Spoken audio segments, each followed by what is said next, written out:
9th most populous state in the United States of America. We just passed Michigan. So what do you think is going to happen in the next 10 years? We'll probably pass Ohio and Georgia. Are we going to anticipate that growth and prepare for it, or are we going to react to it 10 or 20 years from now? I firmly believe we need to anticipate that infrastructure.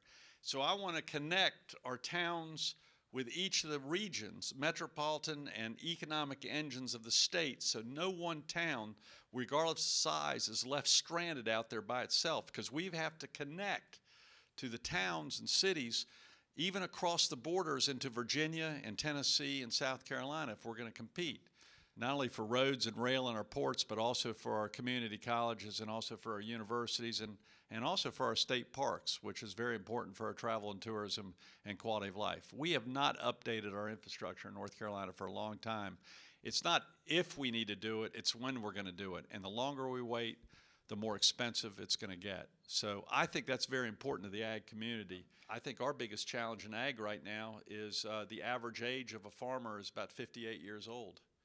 We've got to recruit new young people to understand that ag is a great new business to get in, and we have to think futuristic. We can't think in present day terms regarding North Carolina's future. And I like to create a vision for the future for North Carolina from an infrastructure standpoint, from an education standpoint, from a business standpoint, including agriculture, which is the #1 area. I have a bias toward those industries that build things, that make things, that produce things, and that grow things. And I'll add a 5th one, that innovate things. And your industry does all of those. And that's what our country was built on. We cannot live off the service industry alone. We have to, in this state, continue to make things and build things and grow things and produce things.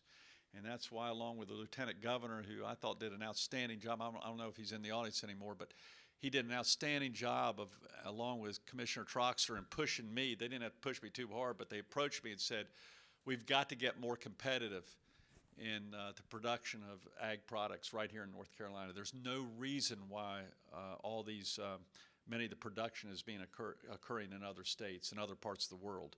And we think we have unlimited potential, and I can't wait to see the results of that committee that the Lieutenant Governor and Commissioner Troxler and my Commerce Department are a big part of. There's a synergy that's second to none in North Carolina.